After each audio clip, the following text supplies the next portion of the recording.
नमस्ते दोस्तों, आज हम सॉल्व करेंगे NEP 2020 और हमारा लेटेस्ट NCF 2023 के पर आधारित कुछ प्रश्नों को, जो कि बहुत ही महत्वपूर्ण है सीटेट के दृष्टिकोण से। चलिए देखते हैं उन प्रश्नों को।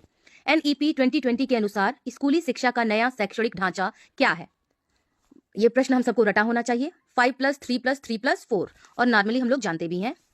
एक मेरे व्यूअर ने इससे संबंधित मुझसे प्रश्न पूछा था, इसके लिए मैं अलग से वीडियो बना के उनको समझा दूंगी ये ढांचा क्या है।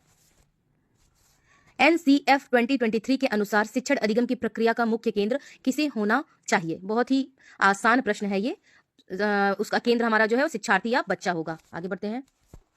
NEP 2020 में प्रस्तावित परख का मुख्य उद्देश्य क्या है? जैसा कि मैंने अपने वीडियो में बताया था, परख जो है एक मूल्यांकन एजेंसी है जो NCERT के अंतर्गत ये तहत काम करती है, जिसका मुख्य उद्देश्य है छात्र मूल्यांकन के लिए मानदंड निर्धारित करना। ये सही होगा। आगे बढ़ते हैं। NCF 2023 की पंचकोश अवधारणा में मानव विकास के 5 स्तरों में कौन सा शामिल है? पंचकोश अवधारणा 5 है, तो इसमें शरीर, प्राण, मन, बुद्धि और आनंद। इस पर आधारित हम लोगों ने ट्रेनिंग की है, क्योंकि हम लोग एम्प्लॉइज हैं तो हम लोग इस पर आधारित ट्रेनिंग करते हैं और बच्चों को भी भारतीय इस ज्ञान दर्शन की परंपरा को शामिल किया गया है। NEP 2020 के तहत किस कक्षा में व्यावसायिक शिक्षा की शुरू हो जाएगी?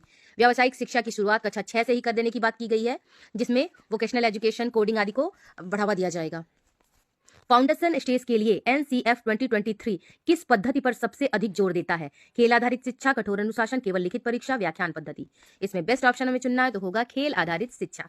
फाउंडेशन स्टेज यानी वही जो हमारा बालवाड़ी है, आंगनबाड़ी है, बालवाटिका है, बच्चे हैं तो खेलेंगे ही। 360 डिग्री रिपोर्ट कार्ड में मूल्यांकन के कौन से पहलू शामिल हैं? हमारे NCF 2023 में होलिस्टिक डेवलपमेंट की बात की गई है। इसमें जो हमारा मूल्यांकन होगा वो तीनों द्वारा होगा, खुद के द्वारा, शिक्षक द्वारा और सहकर्मी के द्वारा, यानी हमारा ऑप्शन डी सही होगा। आगे बढ़ते हैं। NCF 2023 के अनुसार त्रिभाषा सूत्र में कितनी भाषाएं भारतीय होनी चाहिए? इसमें कम से कम 2 भाषाएं भारतीय होनी चाहिए। हमारा उत्तर सही है। NEP 2020 के अनुसार किस वर्ष तक 4 वर्षीय एकीकृत बीएड अनिवार्य होगा? ये हो जाएगा हमारा 2030 तक। आगे बढ़ते हैं। कक्षा 9 से 12 के लिए NCF 2023 ने विषयों के संबंध में क्या क्या बदलाव किया? अनिवार्य गणित, विषयों की संख्या कम करना, स्ट्रीम सिस्टम की समाप्ति, केवल अंग्रेजी माध्यम। तो इसका ऑप्शन होगा सी, स्ट्रीम सिस्टम। अब बच्चे जो हैं वो आर्ट्स के साथ साइंस के भी विषय उनका कॉम्बिनेशन ले सकेंगे, जैसे कि अन्य विदेशों में होता है। शिक्षकों के लिए प्रतिवर्ष कितने घंटों का CPD यानी सतत व्यावसायिक विकास अनिवार्य है? तो इसके लिए जो घंटे निर्धारित किए गए हैं कि एक शिक्षक साल भर में कम से कम 50 घंटों की ट्रेनिंग उसके लिए अनिवार्य कर दी गई है। निपुण भारत मिशन के तहत FLN का लक्ष्य क्या है? निपुण Bharat mission foundation literacy and numeracy, तो इसका आधारित है कक्षा 5 तक कंप्यूटर शिक्षा, कक्षा 3 तक बुनियादी साक्षरता और संख्या ज्ञान, सभी को रोजगार, उच्च शिक्षा में सुधार। हम इसका नाम देख रहे हैं FLN फाउंडेशन लर्निंग की बात की गई है कि बच्चा उसके अंदर संख्या संबंधित और भाषा संबंधित बुनियादी दक्षताएं विकसित हो जाएं, यानी कि वो 3 तक पढ़ना लिखना और गणित के बेसिक ज्ञान को अच्छी तरीके से सीख जाए। रिपोर्ट कार्ड के लिए प्रयोग शब्द HPC का क्या अर्थ है? HPC बार बार यूज हो रहा है, इसे याद कर लेंगे। Holistic progress card. हमारा ऑप्शन है ए।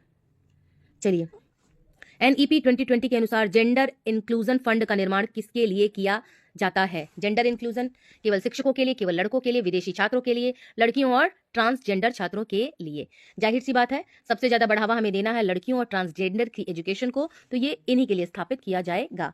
नेक्स्ट प्रश्न है, NEP 2020 के अनुसार शिक्षा का माध्यम कम से कम किस कक्षा तक मातृभाषा में होना चाहिए?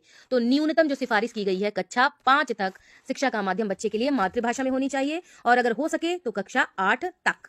ये डन हो गया हमारा स्कोर कार्ड। अगर आपको वीडियो पसंद आए तो प्लीज इसे लाइक, कमेंट करना ना भूलें और मेरे पेज को फॉलो करना ना भूलें। बहुत बहुत धन्यवाद।